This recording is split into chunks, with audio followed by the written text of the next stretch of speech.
નમસ્કાર મિત્રો, અમારી ચેનલમાં તમારું હાર્દિક સ્વાગત છે। તો આજે આપણે બનાવવાના છે એકદમ ટેસ્ટી અને ચટપટી એવી ચાટ। તો આ ચાટ નાના બાળકોથી લઈને મોટેરાઓ બધાને ખૂબ જ ભાવશે અને ટેસ્ટમાં તો એટલી સરસ છે ને કે તમે લારી પરની ચાટને પણ ભૂલી જશો। તો રેસીપીને છેલ્લે સુધી ચોક્કસ જોજો અને વિડીયો ગમે તો લાઈક અને શેર પણ ચોક્કસ કરજો। તો ચાલો રેસીપી જોઈ લઈએ ફટાફટ। તો આ ટેસ્ટી ચાટ બનાવવા માટે મેં અહીંયા સફેદ વટાણાને 3 થી 4 કલાક માટે પલાળીને તૈયાર રાખ્યા છે। હવે એને સારી રીતે ધોઈ લેવાના છે અને આ રીતે કુકરમાં એડ કરી 2 કાચા બટેટાની છાલ કાઢીને એડ કરવાના છે। સાથે સ્વાદ અનુસાર મીઠું, હળદર અને ચપટી એવો ખાવાનો સોડા એડ કરી અને પાણી એડ કરી અને આપણે 4 થી 5 સીટી મીડિયમ આંચ પર વગાડી લેવાની છે। તો વટાણા બફાય છે ત્યાં સુધીમાં આપણે આંબલીની ચટણીની તૈયારી કરીએ। તો ચટણી માટે મેં અહીંયા ગરમ પાણીમાં આંબલીને 10 મિનિટ માટે બોળી રાખી હતી। હવે આપણે એના બધા કચુકા અને જે બધા રેસા છે એને હાથેથી આ રીતે મસળી અને કાઢી લેવાના છે। જો તમારે આંબલીને બાફીને ચટણી બનાવવી હોય ખજૂર આંબલીની તો એ રીતે પણ બનાવી શકો છો, પણ મેં અહીંયા ઇન્સ્ટન્ટ અને ફટાફટ તૈયાર થઈ જાય એવી ચટણી બનાવેલી છે।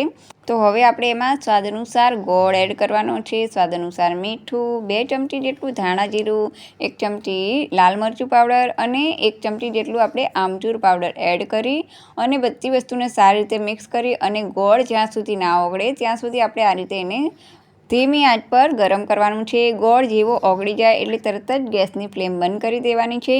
તો હવે આપણે બીજી તૈયારી કરીએ। તો બીજી તૈયારીમાં મેં અહીંયા કોથમીર સુધારીને તૈયાર રાખી છે અને જે 1 ટમેટું લીધું છે મેં અહીંયા એને પણ આ રીતે ઝીણા સુધારવાના છે અને 4 થી 5 લીલા મરચાં હોય છે તીખા એને પણ આ રીતે ઝીણા સુધારીને તૈયાર રાખવાના છે। જો તમે લીલા મરચાં ખાતા હોય તો તમે લીલા મરચાં એડ કરી શકો છો અથવા તો તમારે મોડું બનાવવું હોય તો તમે એ રીતે પણ બનાવી શકો છો। અને બીજી વસ્તુ કે જો તમે ડુંગળી લસણવાળું ખાતા હોય તો તમે અહીંયા ડુંગળીને પણ સુધારીને તૈયાર રાખી શકો છો। તો ચાલો હવે આપણે લીલી ચટણીની પણ તૈયારી કરી લઈએ। તો લીલી ચટણી માટે મેં અહીંયા કોથમીર થોડીક લીધેલી છે, મોળા મરચાં, જે ડાળિયા છે તે એડ કર્યા છે અને જે આપણી ખાટી ચટણી બનાવી હતી એ પણ 2 ચમચી આમાં એડ કરી અને એકદમ ઝીણું ક્રશ કરી લેવાનું છે। તમે જોઈ શકો છો એકદમ સ્મૂથ પેસ્ટ બનીને તૈયાર થઈ ગઈ છે। તો 2 ચટણીઓ બનીને તૈયાર થઈ ગઈ છે। તો હવે આપણે જોઈ લઈએ કે આપણા વટાણા પણ બફાઈ ગયા છે કે નહીં। તો તમે જોઈ શકો છો આપણા વટાણા એકદમ સરસ રીતે બફાઈ ગયા છે અને એકદમ પોચા થઈ ગયેલા છે। વટાણા બાફતી વખતે જો થોડોક ખાવાનો સોડા એડ કરવામાં આવે ને તો વટાણા એકદમ પોચા અને એકદમ ગળી જાય છે અને જે ચાટ છે તે ખાવાની મજા પણ વધારે આવે છે।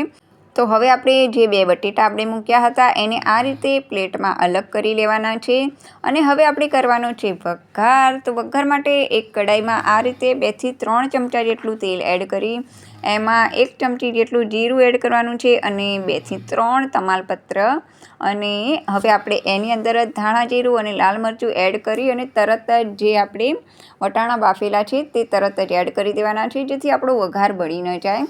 તો હવે આપણે બધા વટાણામાં આ રીતે એડ કરી અને બધી વસ્તુને સારી રીતે મિક્સ કરી લેવાની છે।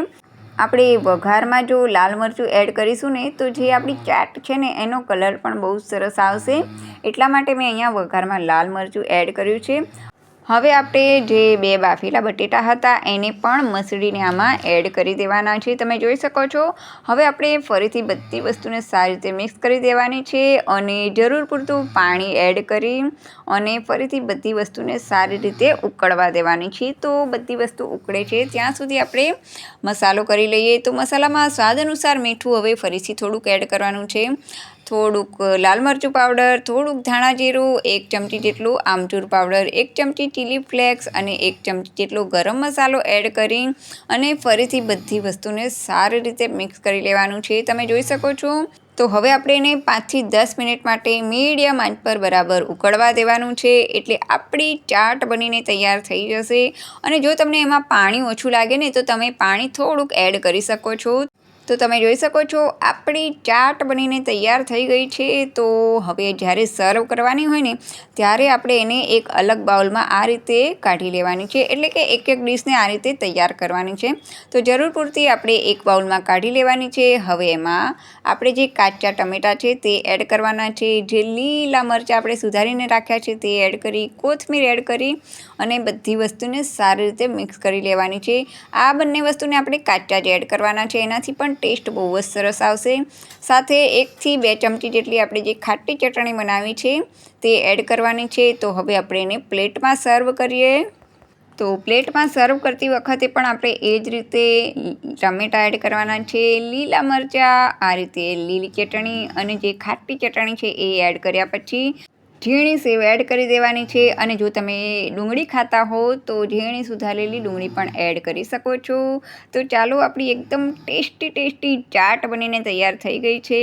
કોને કોને ભાવે છે આ ટેસ્ટી ચાટ મને કોમેન્ટ અવશ્ય કરજો, અને વિડીયો ગમે તો લાઈક અને શેર પણ ચોક્કસ કરજો. અને હા, જો તમે અમારી ચેનલમાં નવા હો તો સબસ્ક્રાઈબ કરવાનું તો ભૂલતા જ નહીં. તો ચાલો, આવી જાઓ બધા ટેસ્ટી ચાટ ખાવા માટે. તો ચાલો, હવે આપણે ફરી મળશું નવા વિડીયો સાથે, નવી વાનગી સાથે. ત્યાં સુધી બાય.